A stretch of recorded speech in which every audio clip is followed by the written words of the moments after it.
Hello, everyone, and welcome back to Unclench Your Jaw with Nimu. I am Nimu, strength and conditioning coach, somatic yin yoga therapist, mother of one, most loved relative, and as always, favorite sister to my sibling. I am also, of late, someone who is increasingly convinced that my body and I are having two completely different experiences of aging, right? Because my mind will regularly tell me, you can absolutely do that. Whether it's a squat, a burpee, climbing over a gate, whatever. My mind is on point. My knees, on the other hand, have started, it's like the HR department because it's mambo of, yeah. We've reviewed your request about your doing a burpee. And unfortunately, we will not be approving that burpee. Anyway, getting older is a fascinating experience, don't you think?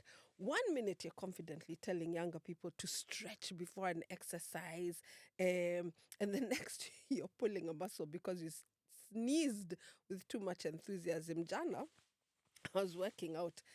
I kid you not. I yawned and I put my shoulder out. No lie. Okay, maybe it was the weights I was lifting because I was lifting quite a heavy weight, but I'm convinced it's because of the yawn. But no one prepares you for that part, do they?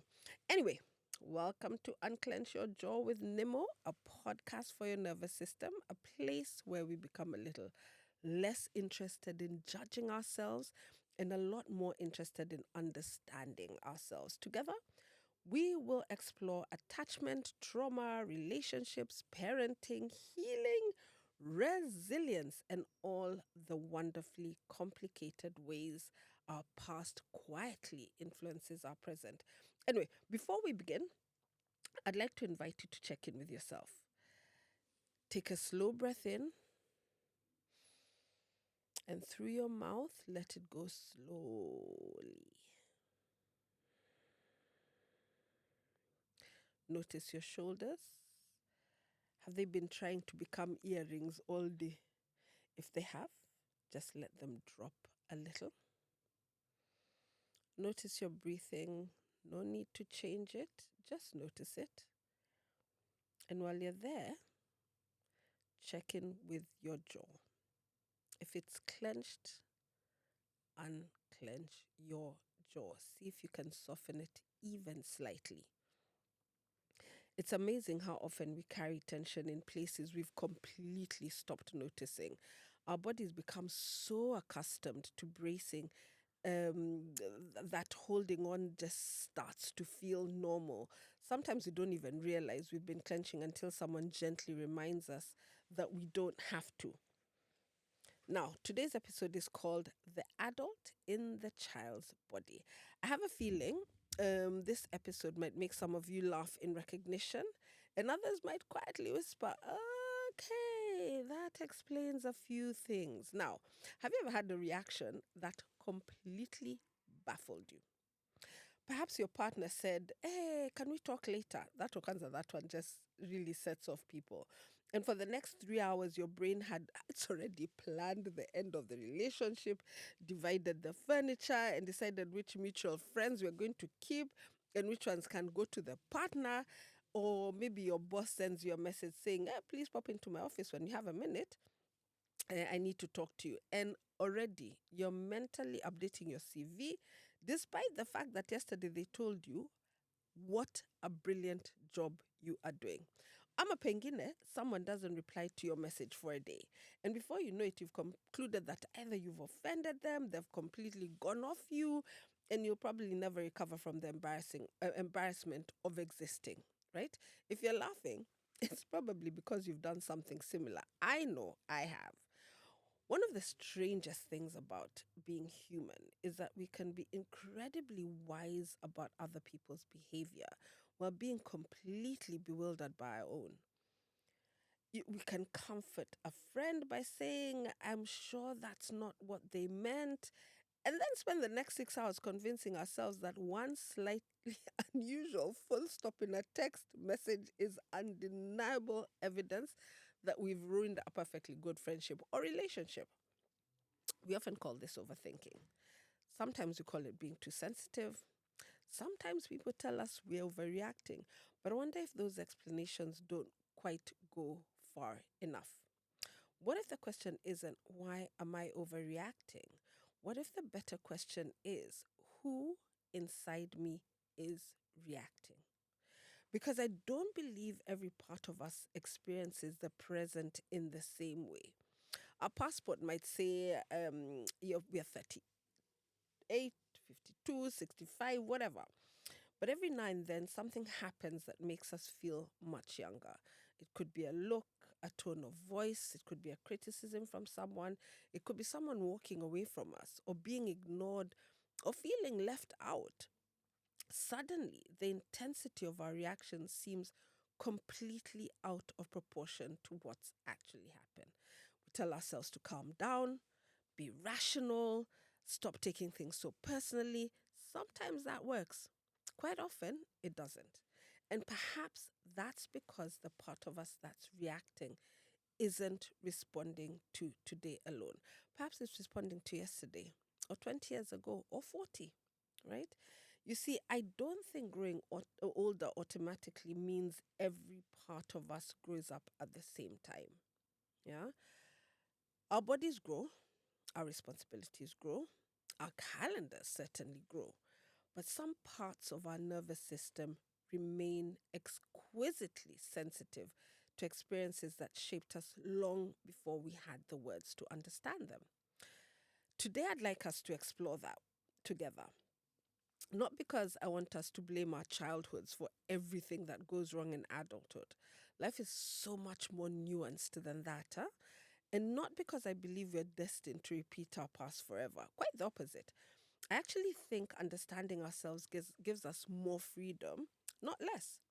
When we begin to recognize where our reactions come from, we stop seeing ourselves as broken. By the way, I detest that word. I detest people telling someone they're broken or people thinking that they're broken, right? I prefer you seeing yourself as adaptive, as human, right? As people whose nervous systems learned very clever ways, and they are clever ways of keeping us safe. Um, some of those ways still serve us beautifully. Others are now asking us a very gentle question: do you still need me? And that's a conversation I want us to have today. So settle in, take another slow breath in if you need to, let your shoulders soften, and don't forget to unclench your jaws. Now, Act 1, we're going to call it the email. Remember Kamau? He's back. He's good at his job, dependable, funny when he relaxes enough to let himself be, and the sort of friend who will help you move house without asking awkward questions like, "Hey, have you considered hiring professionals?" Eh? He's also the person everyone relies on. If something goes wrong at work, call Kamau. If a family member needs a lift to the airport at 4 in the morning, who are you calling? Kamau. If someone needs calm in the middle of chaos, you better call Kamau. Call him. Hiya. Kamau has built a life around being capable. So one Tuesday morning, he's sitting at his desk, minding his own business, second cup of tea, when a notification pops up on his computer. Hi, Kamau. Have you got 10 minutes to chat this morning? Nothing urgent. Pop by when you can. It's from his manager. Now, if you and I have received that email, we might think a dozen different things. Perhaps it's about a new project. Perhaps it's about a routine catch up. Perhaps I've decided to finally replace those chairs that have slowly been destroying your back. There are endless possibilities. Kamau's body, however, only sees one. All he sees is danger. His stomach tightens instantly. His breathing becomes shallower. His jaw clenches, his shoulders creep upwards without him even noticing. And within seconds, his brain has produced a documentary, a sequel, a spin off series about how catastrophically his life is about to unravel. I've made a mistake. Guys, someone has complained about me. Oh, I'm going to lose my job. Why? How will I tell my family? Guy, we are going to have to sell the house. It's remarkable, really. Human beings can build an entire disaster from a 6 word email. Our imagination deserves far more credit than it gets. He tries to keep working, but he can't concentrate. He reads the same paragraph of a report 4 times and still has no idea what that paragraph is saying. Every time another email notification appears, his heart just gives a jump. He's no longer in the office, at least not emotionally. He's somewhere else entirely. An hour later, he knocks at his manager's door. Come in, says the manager. Ah, good, you're here. Close the door, Kamau. Kamau feels his stomach sink a few centimeters more. His manager waits until he's sitting down and he says, I have had some feedback from one of our clients. As far as Kamau is concerned, there it is. This is it. He can feel that pulse in the throat. You know that one? You know the one I'm talking about. The client, it turns out, wanted to tell the company just how much they appreciated the way Kamal has handled a particularly difficult situation. They were so impressed that they'd asked whether he could lead a new project over the next few months. That was the meeting, nothing more, nothing less. Kamal smiles. He says thank you, leaves the office, and only then does he realize his shirt is damp across the back. His body has spent nearly 2 hours preparing for a disaster that never happened. Here's the most interesting part. Most people hear a story like this and think the lesson is Kamal worries too much. He needs to think more positively. He should stop catastrophizing. And they're not entirely wrong.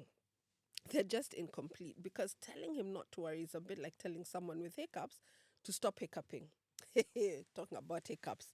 My mom, stay with me, she rarely got hiccups. She felt that she was convinced other people got hiccups more than she did, and she thought it was utterly, utterly unfair.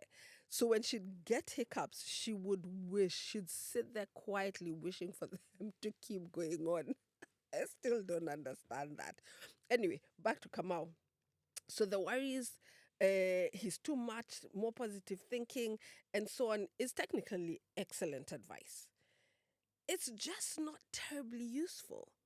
You see, he wasn't making a conscious decision to panic.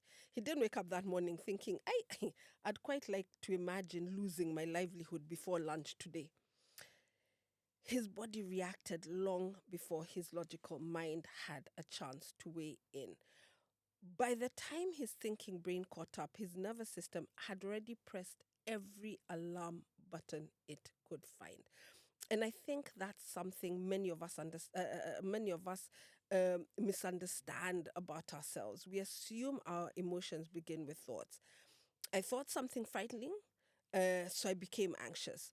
But often it happens the other way around. Your body senses danger first, then your mind starts searching for a story to explain why it feels the way it does. It's almost as though your brain says, well, if we're this frightened, there must be a good reason. So let's go and collect evidence. Remember that, it will, it will collect evidence and remember that mistake you made last month. What about that slightly awkward conversation you had with your colleague on Friday? Perhaps they misunderstood that email that you sent. Maybe they've not been happy with my work for ages. The brain will go and do its own thing, right? It becomes a detective to prove that your body's alarm was justified. The trouble is, detectives who have already decided who the culprit is rarely conduct fairly investigations. I mean, we all do the crime podcast, don't we? Crime documentaries. No, we do. Anyway, before we go any further, I'd like you to think about your own life. Not the biggest crisis you've ever faced, something much smaller. A delayed text message, a friend who sounded a bit different on the phone, someone saying, Can we talk? Again, that can we talk really sends people into a spiral. A partner becoming unusually quiet, so they come from work and they're more quiet than they usually are. A teenager slamming their bedroom door. If you have a teenager, sometimes I heard so there's some people who remove the doors when they're teenagers, slam the door. Don't do that. Don't do that to your teen. A colleague who doesn't smile at you in the corridor. Have you ever noticed how quickly your body fills in the blanks? How quickly uncertainty becomes certainty. How quickly possibility becomes prediction. Take a slow breath. Notice your shoulders, your breathing, and while you're here, check in with your jaw. Has it quietly tightened while you've been listening to Kamal's story? If it has, you're not alone, and unclench your jaw. Sometimes our bodies recognize themselves in other people's stories before our minds do. And that's because this episode isn't really about Kamal. It's about something all of us experience from time to time. That strange moment when we look at our own reaction and think, where on earth did that come from? And I don't think it's a silly question. In fact, I think it might be one of the most important questions we can ask, because what if Kamal wasn't reacting like a 46-year-old man sitting safely in an office?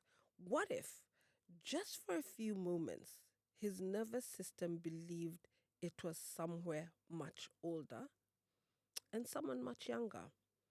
That's where I'd like us to go next. Act 2. How old does your nervous system think you are? I'd like to ask you today's question, and I'd like you to resist answering it too quickly. How old does your nervous system think you are? How old does your nervous system think you are? Not how old you are, not the age on your passport or ID, not the number of birthdays you've celebrated, but how old does your nervous system think you are? I know it's an unusual question because we spend most of our lives assuming every part of us ages at exactly the same pace. We leave school, we get jobs, we fall in love, we pay taxes, man, taxes. Complain about the price of groceries. Zimenda Jew. It's all gone up, eggs and all. Enter the paper. And suddenly, we realize we have opinions about cushions and kitchen appliances and which hob on your cooker is the best. We even have a drawer for paper bags, huh? Carrier bags, I should say. We become adults because life tells us we have to. Our nervous system, however, it doesn't work according to birthdays. They work according to experience, right? Have you ever noticed that you can feel perfectly calm all day? And then one small thing happens that changes everything. Whether it's a certain tone from someone, it could be a look across the room, someone doesn't answer your call, someone interrupts you in a meeting, or someone just tells you they're disappointed in you, or disappointed, not even in you, just disappointed. Suddenly, your reaction feels enormous logically. You know this isn't the end of the world. Your body, however, disagrees with that decision that your logic has come to, or conclusion rather. I sometimes think of it like this. Imagine you've moved into a new house. It's bright, it's spacious, and completely different from the one you grew up in. But every evening, without even thinking about it, you reach for the light switch where it used to be in your old house. You know you don't live there anymore. Your body just hasn't caught up yet. Our nervous systems can do something very similar, right? They remember patterns, not facts, patterns. If somebody raises their voice, something bad happens. If someone is disappointed in me, then I'm no longer safe. If people become quiet, I've done something wrong. Automatically, you'll imagine you've done something wrong. If I make a mistake, I'll lose love. Those patterns don't usually arrive as sentences. Children don't sit down with a notebook and write, "Today I learned that conflict equals danger." Their bodies learn it over time, quietly, without permission. Listen, recently, I think yesterday, I say recently, it was yesterday or the day before yesterday, I watched this clip on social media of the mother threatening to burn this kid's hands or fingers, and the poor child is screaming in terror, saying, don't burn the whole of me, just burn my fingers. I was traumatized by that because why would you even want to put fear in your child? We don't like people putting fear in us. Can you imagine that being you and we're okay with it happening with a child? I think it's so wrong to do that. Um, then I saw another video today where she's saying, it's all good, we have to do these kind of things or else their behavior will become bad. No, there are different ways to do it. And I know people get very upset when people talk about gentle parenting. And I am of the opinion that maybe people get upset because they were not gentle parented. So they believe everyone else should also not be gentle parented. But that is what we talk about when we talk about ending a generational trauma. Be the one.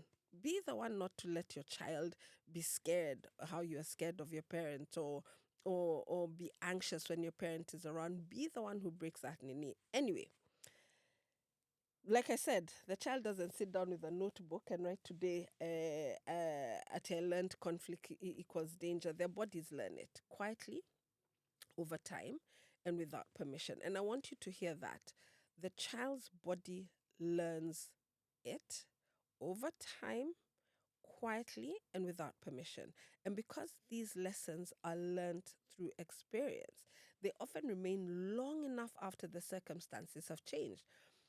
That's why someone can spend 20 years in a loving marriage and still panic when their partner says, "Can we talk?" It's why a successful professional can crumble after one piece of constructive feedback. It's also why an adult can feel strangely desperate when a friend cancels dinner, even though they know the friend is probably just exhausted. The body isn't asking what happened. The body is asking, have I been here before? If the answer is yes, it responds with astonishing speed, long before your thinking brain has finished analyzing the situation. Your nervous system has already searched its filing cabinet for similar experiences. I know this feeling. Hey, I've met this feeling before. Last time this happened, it didn't end well. Whether that's actually true in the present moment almost becomes irrelevant. The body is trying to protect you, not update you. I think that's one of the hardest things for people to understand about themselves. We often become very frustrated because our reactions don't match our circumstances. I know my boss isn't my father. I know my partner isn't going to leave because we had one disagreement. I know making one mistake doesn't mean I'm a failure. Of course, you know all these things. Your thinking brain knows this, but knowing something intellectually and feeling it in your nervous system are not always the same thing. If they were, none of us would ever lie awake at 3 o'clock in the morning replying conversations from 6 months ago with how we should have replied. We'd simply tell ourselves to stop and get some sleep and would sleep. But if only it was that easy. One of my favorite things about working with people is watching the moment that they realize this. It's almost visible. You often see their shoulders soften. There's that like a light in their eyes, like a light of recognition in their eyes. Their breathing changes, not because we've solved everything, but because they've stopped arguing with themselves. They've realized they're not irrational, they're adaptive. And there's an enormous difference. So imagine a smoke alarm that goes off every time you make toast. You won't stand underneath the smoke alarm and start shouting at it, calling it ridiculous and all the rest of it. Okay, maybe you might once or twice, but after that, you'll stop. Because eventually you realize the smoke alarm isn't trying to ruin your breakfast, it's trying to keep your house from burning down. The problem isn't that it works, the problem is that it becomes a little too sensitive. And our nervous systems can be exactly the same. They're not defective, they're protective, sometimes a little too overprotective, we may say. They're rather like that auntie who insists you take a jumper because, according to her, You'll catch your death or utashika pneumonia, as Kenyans like saying, despite the fact that it's probably about 30 degrees outside. She's wrong, but her intention is love. Our nervous systems are often like that. They're doing today's job using yesterday's information. So take Kamau and his manager's email. The email wasn't dangerous. His body simply recognized uncertainty, and somewhere, many years earlier, uncertainty had become associated with threat. He didn't choose that association. His nervous system built it one experience at a time. Now, we're going to come back to Kamau later because I want us to understand where those patterns began. But before we do, I'd like you to think about your own life. When is the last time your reaction surprised you? Not embarrassed you, but surprised you. Maybe you became tearful over something that seemed quite small. Perhaps you became disproportionately angry at something. Maybe you apologized before you even worked out whether you had done something wrong. Maybe someone praised you and your first instinct was to explain why they're mistaken for praising you. Or perhaps someone offered you help and you heard you're saying, no, I'm fine, even though you're exhausted.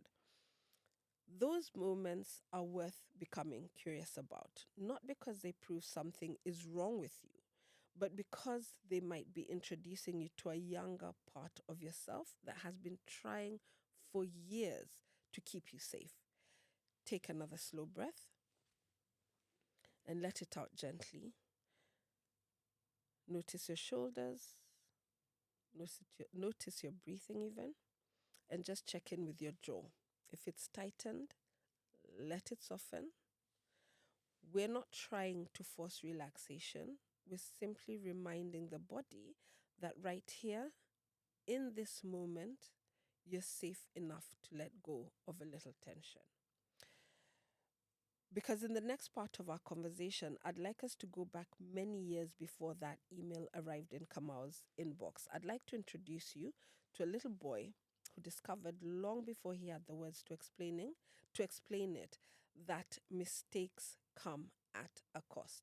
And although he eventually grew up into a 46-year-old man with a successful career, a great family of his own, a part of him never stopped waiting for the consequences. Act 3, the report card. I'd like to take you back about 35 years ago. Kamau is 10 years old now. He's sitting at a small wooden desk in his classroom that smells of pencil shavings and chalk and dust and that mysterious school smell that every school seems to have before the whiteboards took over. Anyway, his feet don't quite reach the floor because he's 10. He's young. So they can swing gently beneath the chair as he stares at the report card resting in front of him. He's done well. In fact, he's done really well. His teacher smiles as she hands him the envelope. Excellent work, Kamau. You should be proud of yourself. He smiles back. He is proud of himself. Math 92, English 89, Science 94. The teacher has written, a thoughtful student who works hard and shows great potential. Already, Kamau is imagining showing this report card to his parents. He pictures his mom smiling. Maybe they'll have his favorite meal for dinner as a reward for him. Perhaps his dad will tell him he's done really well. It's funny, right? Children don't dream about promotions or bonuses or big corner offices. They dream about that look on an adult's face that says, I am proud of you. So that afternoon, Kamau walks home holding that envelope carefully so it does not bend. Every few minutes, he checks that it's still in his school bag, as though the good news may somehow escape if he isn't paying attention to it. So when he gets home, his mother is hanging washing outside, and he says, Mom, I got my report card. She says, that's wonderful. Let me have a look at it. She opens the envelope, she smiles warmly and gives him a hug. You worked really hard for this, Kamau. Kamau is beaming. A few hours later, his father comes home from work. Mom hands him the report card. He reads it slowly. 92, 89, 94. He nods. Very good, Kamau. Kamau feels his chest lift. Then his father looks up and asks, "What happened in English?" Kamau blinks. "What do you mean? 89." There's silence. "You lost 11 marks, Kamau." Kamau hadn't even thought about the 11 marks until that moment. 89 felt really good. Now it feels lacking. His father isn't angry. He's not shouting. He's just simply curious. What were the difficult questions? What couldn't you answer? And Kama is like, I don't know. The dad asks him or tells him, "You revised enough, didn't you?" And Kama says, "Well, I think so." And his dad nods again and says, "Well, next time you'll know where you can improve." That conversation lasts less than 2 minutes. His father means well. He genuinely believes he's encouraging excellence. After all, that's how he was raised himself. Don't become complacent. Always improve. Always work harder. Always do better. And for him, it's a philosophy that has served him well throughout his life. The trouble is, Kamau is 10. 10-year-olds don't hear messages with adult ears. So an adult may hear you can improve. Children will sometimes hear what I did wasn't enough. There's a subtle difference, but the subtle differences have a remarkable way of shaping us. Over the next few years, the pattern repeats itself. When Kamau wins a race at school, his dad asks him how much faster the winner was of the older age group. When he scores a goal, they discuss the chance he missed. When he comes second in a competition, his father says, "Imagine what you could do if you practice just a little bit more." Again, I really want to be careful here. Kamal's father loves him deeply. He never misses a football match. He works incredible hard to provide for his family. He hugs Kamal every night before bed. This isn't a story about a cruel father. It's a story about a father who believed that improvement was love. Many parents do.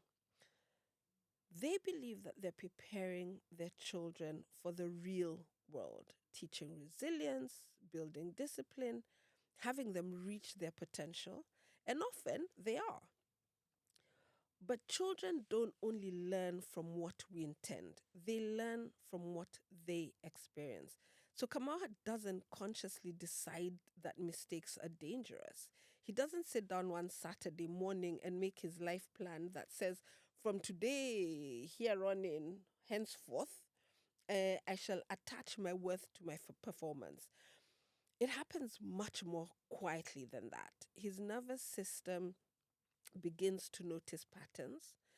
Success brings relief, mistakes bring discomfort, praise feels very temporary, evaluation feels permanent.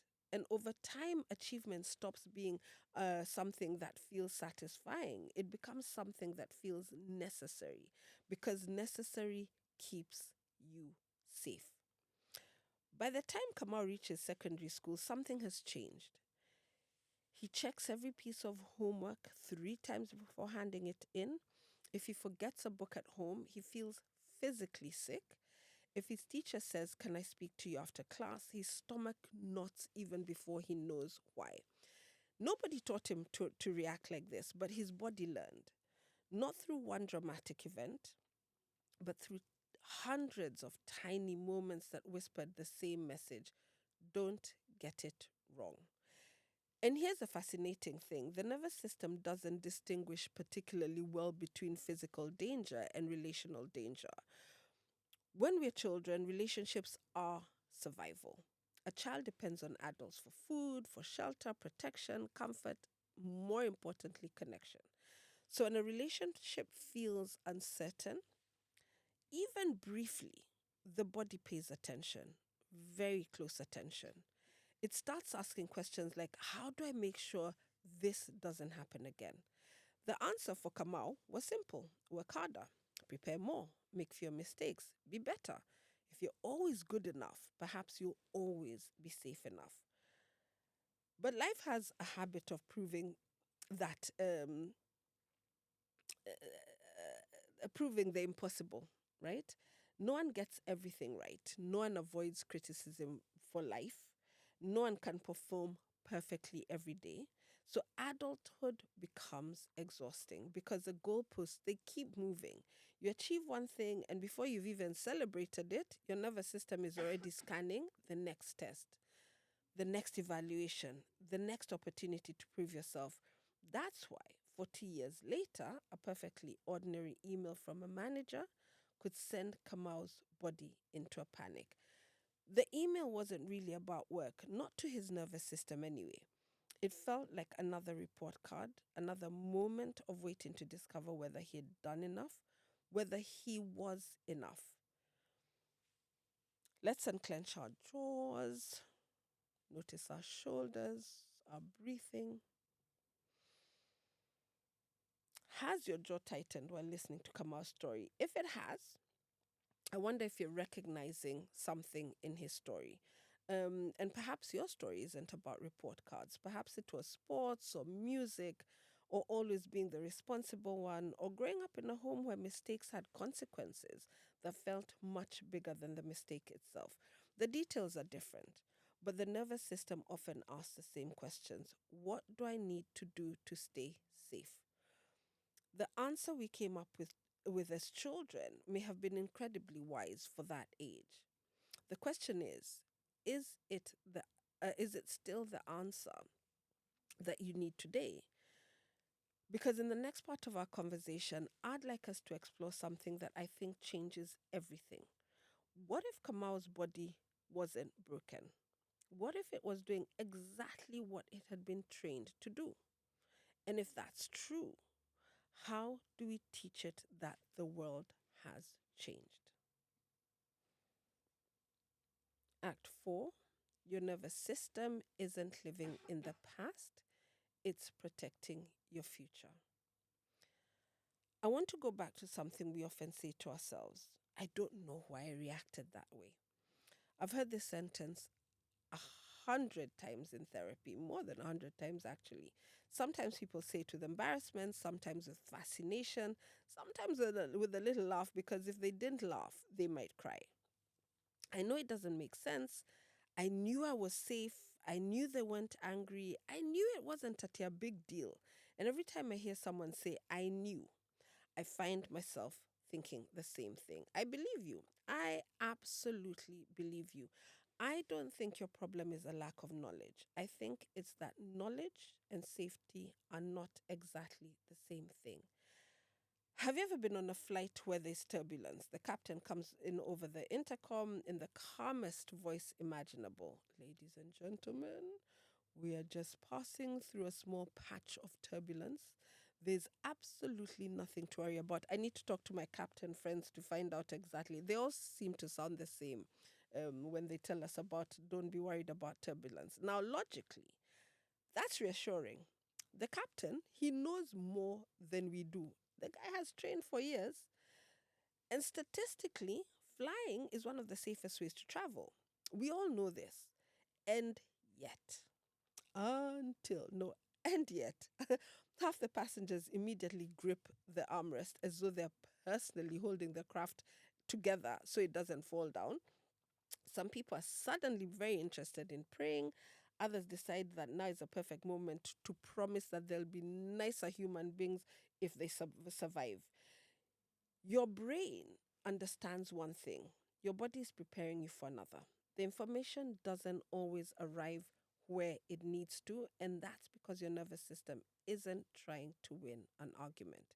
It's trying to keep you alive. And here's a fascinating part, your nervous system doesn't respond most of the time asking, is this exactly the same as before? It asks, is this similar enough that I need to pay attention? That tiny difference explains so much about being human. Kamal wasn't sitting in his manager's office thinking about his report card from primary school. He wasn't consciously remembering his father's question. In fact, if you'd asked him that morning whether the two situations were connected, he'd probably have looked at you as though you had had far too much coffee. They don't seem related. One is a middle aged man at work, the other is a little boy standing in his kitchen. But as far as his nervous system is concerned, it's not comparing details, it's recognizing the feeling, evaluation, uncertainty, waiting to find out whether he had done enough. And that feeling was familiar. And familiar feelings often trigger familiar responses. It's a bit like hearing the first few notes of a song you haven't listened to even in 20 years. Before you've even realized what you're hearing, you're already singing the chorus, right? Or humming along to the song. Your nervous system works kind of like that, huh? It doesn't need the whole song. Sometimes a few familiar notes is enough. A facial expression, a sigh, silence after you've spoken or cracked a joke, a delayed reply, someone folding their arms, or even a sentence that begins with, can I give you some feedback? For one person, those moments are mildly uncomfortable. For another, they feel enormous. Not because one person is stronger than the other, not because one is more emotionally mature, but because every nervous system has a different history. And I think that's something we forget. We compare reactions without comparing histories, which is, I think, unfair. We'll say things like, I don't even understand why she's so upset, or he's taking it so personally, or why can't they just let it go? And perhaps because their body isn't reacting to this moment alone, it's reacting to a lifetime of moments that felt similar. One of the things I find most compassionate about understanding the nervous system is that it changes the question we ask. So instead of asking what's wrong with me, we begin asking what happened that taught my body to react this way, or what happened that taught my body that this was necessary. And can you hear how different those questions feel? One assumes that something is defective, the other assumes there's a story, right? And there's almost always a story. Sometimes it can be a very dramatic story, sometimes it isn't. Sometimes it's years of walking on eggshells around a parents whose moods were very unpredictable. And sometimes it's about being laughed at every time you cried or made a mistake. And sometimes it's always having to be the sensible one, the firstborn daughter. We all know about firstborn daughters, huh? And sometimes it's about growing up in a family where love was abundant, but emotional conversations were non existent, right? The nervous system doesn't keep score in the way we do. It isn't sitting there ranking experiences from 1 to 10, it just notices. What helped me survive? What reduced conflict? What helped me uh, keep connected? What earned me approval? What avoided rejection for me? And once it finds something that works for those questions, it repeats it again and again and again. The strange thing is that many of these strategies are genuinely brilliant. They really are. Think about the good child we met earlier this season. Being agreeable probably reduced conflict. Think about the strong one. Being independent may have protected them from disappointed. The invisible one that we did last week, becoming an expert at observing everyone else, may have helped them navigate relationships very safely. And now Kamau, perfectionism helped him succeed. Preparation made him reliable. Attention to detail made him excellent at his job. These aren't failures, they're adaptations. And we keep talking about adapting.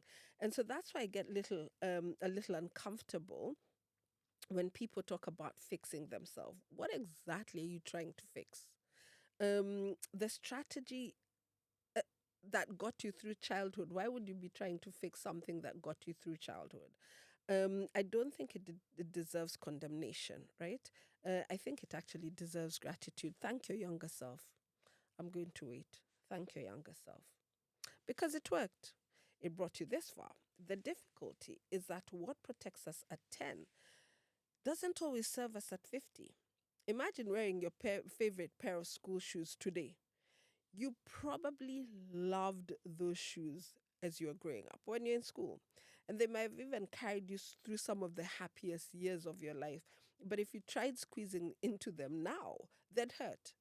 Not because the shoes have become bad, but because you've grown. Your foot has grown. Okay, for some people, their foot has grown. Me, I'm still a size 4. My foot refused to grow. Now, Our survival strategies are often like that. We don't outgrow them because they're wrong or we were wrong. We outgrow them because we have changed. Or maybe even more accurately, we've had the opportunity to change. Our nervous system simply hasn't realized this yet. Which brings me to something I say quite a lot in therapy. Your nervous system is not your enemy. It has been working overtime for years. It has stayed awake on your behalf. It has scanned every room, read every face, predicted every possible disappointment, prepared for conversations that never happened. It's protected you from dangers that sometimes weren't even there. It has been trying in the only way it knows how to make sure that you survive. I don't know about you, but I find that really strangely moving. Right? This thing has been working overtime for you and we don't even give it recognition. Imagine working 24 hours a day for decades without anyone ever saying thank you. No wonder our bodies become tired. No wonder our shoulders are tightening and our jaws are clenching. Speaking of which, take a slow breath, notice your shoulders, notice your breathing, and see whether your jaw is holding on to anything it no longer needs to carry. You don't have to force it open, just let it soften, even a little.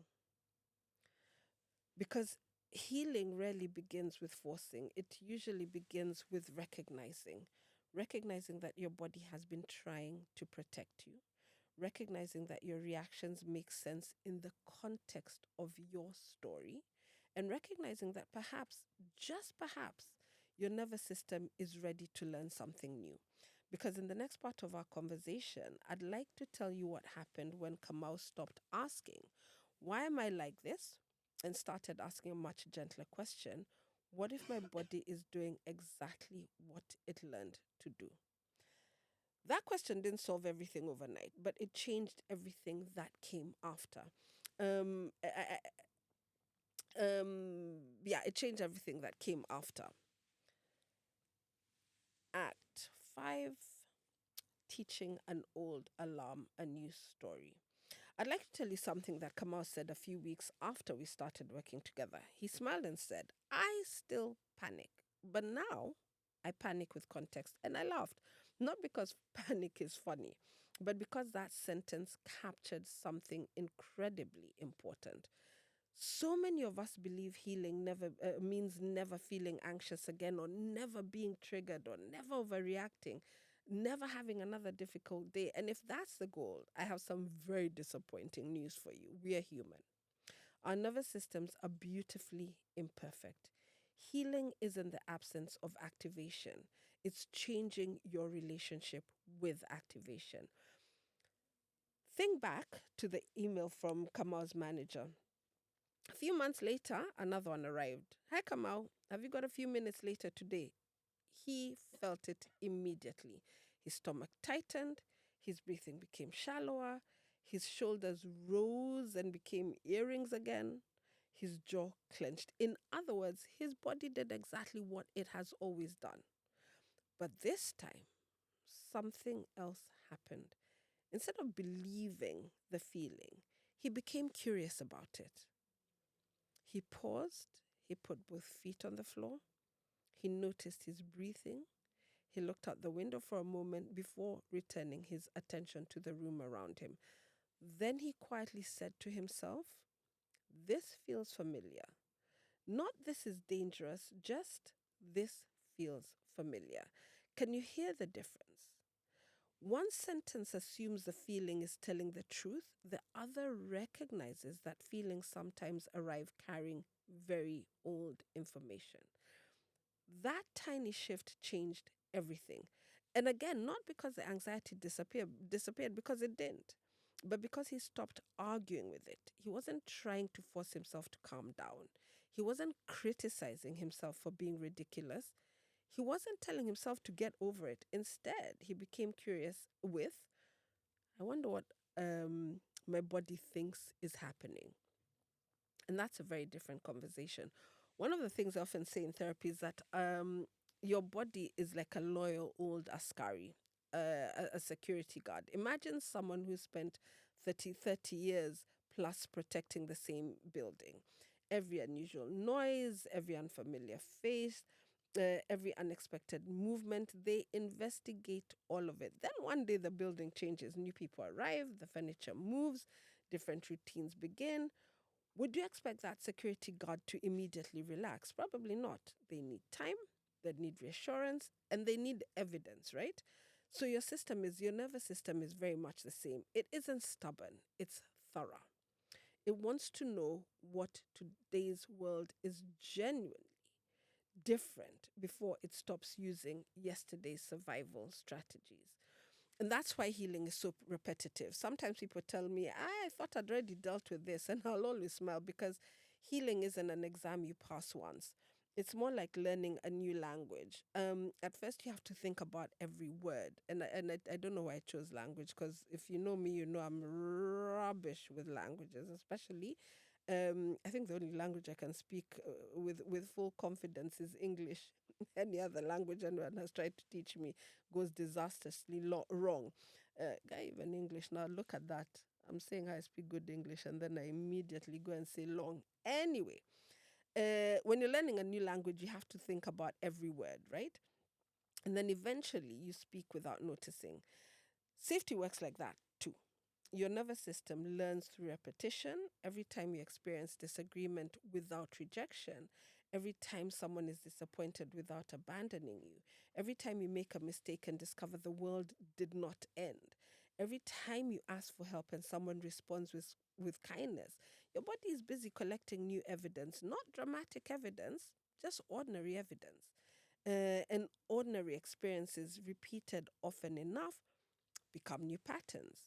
You'll hear my clients talking. I talk about the neural pathways, and this is exactly what is happening. The new patterns, the new experiences being repeated often enough they rewire the neural pathways. That's one of the most hopeful things I know. Your nervous system learned, which means it can learn again today, not by pretending the past never happened because it did, but by slowly discovering that today is different. Kama is still receiving emails from his manager, his stomach is still tightening occasionally. He's human. But now, instead of becoming trapped inside the alarm, he notices it. Sometimes he even says hello quietly. There you are. What's that song I've forgotten? But I know there's a song, na, na, na, na, na, na, something about an old friend. Anyway, it's gone. And he does that without irritation, almost with affection, right? Because he stops seeing that reaction as proof that something is wrong within him. He sees it as proof that his nervous system once worked very hard to protect a little boy. And I think that's a much kinder story to tell ourselves. Act 6, sitting beside your younger self. I'd like to invite you to try something with me. You don't need to close your eyes unless you want to. You don't need to sit in any particular position. You don't need to be good at meditation. In fact, if you're listening while washing the dishes or driving, please keep your eyes open. Your nervous system deserves healing, but so does everyone else on the road. Um, just allow yourself to arrive where you are. Take a slow breath in and let go. Notice your shoulders. Have they crept back up again? If they have, just soften them. Notice your jaw. We've spent quite a number of minutes together. I wonder how many times you've caught yourself clenching it. See if you can loosen it a bit. You don't have to force relaxation, just make space. Now I'd like you to think of the last time your reaction surprised you, not the biggest moment, the most recent one. Perhaps you became, again, we spoke about disproportionately upset, or perhaps you withdrew, perhaps you apologized before anyone even blamed you. Maybe you became defensive. Maybe you worked twice as hard because you're afraid of disappointing someone. And just bring that moment gently to your awareness. Now, instead of asking, what's wrong with me? I'd like you to ask something different.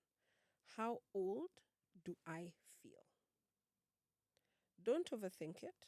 Whatever comes is enough. Maybe you feel 7, 12, 16, maybe nothing comes, and that's okay too. Imagine that younger version of you sitting beside yourself, not standing in front of you, not replacing you, but beside you. You as you are today, and that younger version of you sharing the same bench. Look at them for a moment. What do you notice? Do they seem frightened, lonely, tired? Are they trying very hard? Are they waiting to be told they've done enough? You don't need to fix them. You don't need to rescue them. Just sit beside them. Because I wonder whether that's what many of us have been missing. Not another self improvement strategy, not another book telling us how to become a better version of ourselves, but the experience of finally sitting beside the younger parts of us instead of dragging them behind us. Perhaps they don't need us to become perfect. Maybe they just simply need us to stop leaving them alone. Take another slow breath.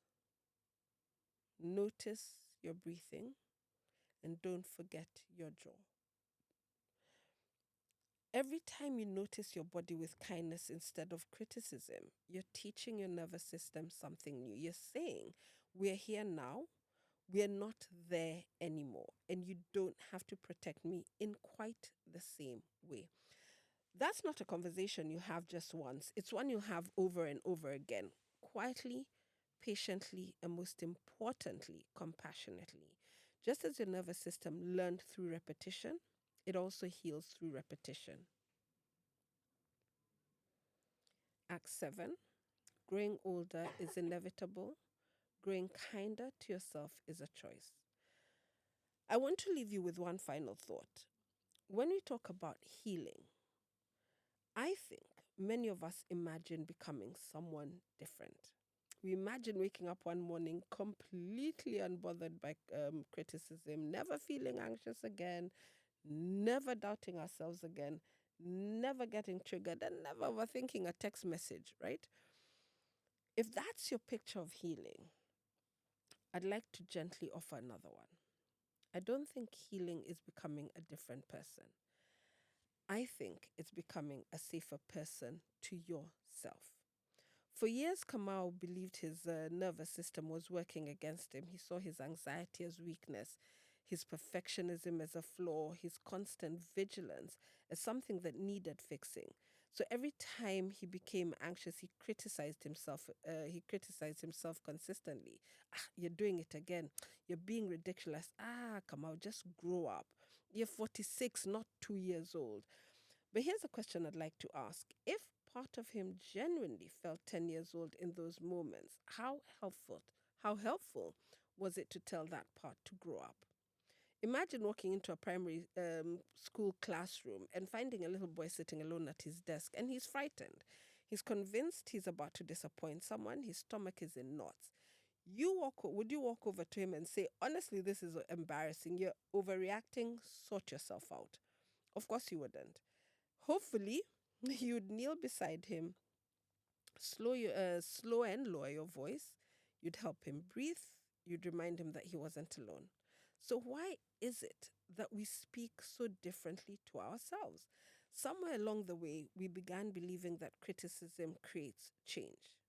That if we're hard enough on ourselves, we'll finally become the people we think we're supposed to be. And yet, if criticism truly created lasting change, see, most of us would be healed already. We've criticized ourselves for years. Um, Perhaps what creates change isn't harsher judgment. Perhaps it's a safer relationship with yourself, and not only with yourself but with other people. I often think we misunderstand what growing up actually means. We may think it means becoming independent, having a career, paying bills, remembering to take the bins out on the right day. Though if you're anything like me, that bin thing, me always forget the days. It's surprisingly difficult to remember that day. But emotionally, is what I mean. Perhaps growing up means something else. Perhaps it means becoming the adult you needed when you were younger? Not the perfect adult, because there's no such thing as a perfect adult. I know some of you may be shocked out there that they're not perfect. You're not perfect. There's nothing like perfect. There is no such thing as perfect. Um, Maybe the steady adult is what you need to be, or the curious adult, or the compassionate adult. The one who doesn't immediately panic when the old fears appear. The one who notices them, listens to them, and gently says, "Thank you for trying to protect me. I know why you're frightened, but I'm here now." I find that thought incredibly comforting, because it means healing isn't abandoning the younger parts of ourselves. It's building a relationship with them, one where they no longer have to run the whole show on their own, one where your adult self finally takes their hand instead of leaving them to navigate the world alone. And I wonder what would change if the next time your shoulders tighten before a difficult conversation, you didn't immediately tell yourself to stop being anxious. What if? What if you simply noticed? What if you took one slow breath, unclenched your jaw, asked, "What does this part of me need right now? Not tomorrow, not forever, just for right now." Maybe it needs reassurance, maybe it needs rest, maybe it needs a reminder that making a mistake isn't the same as losing love. Maybe it needs permission to believe that the world you're living in today isn't the same world that shaped you years ago. Our nervous systems are extraordinary. They spend years learning how to protect us. They don't stop because we tell them to stop. They stop because over time they experience enough moments of safety to believe us when we say, "I've got this." And I think that's one of the greatest gifts we can give ourselves. Not certainty, but safety. Not perfection, but presence. Not another impossible standard to meet, but a gentler place to stand. So this week, I'd like to leave you with a question, as always, not one to answer immediately, but just one to carry with you. And the question is, the next time you have a reaction that surprises you, instead of asking, "What's wrong with me?" ask, "How old do I feel right now?" And then, and then become curious, because behind that reaction may be a younger version of you who did exactly what they needed to do to survive then. They don't need your criticism, they need your company. Take one last slow breath. Notice your shoulders. Notice your breathing. And before we finish, notice your jaw and unclench your jaw.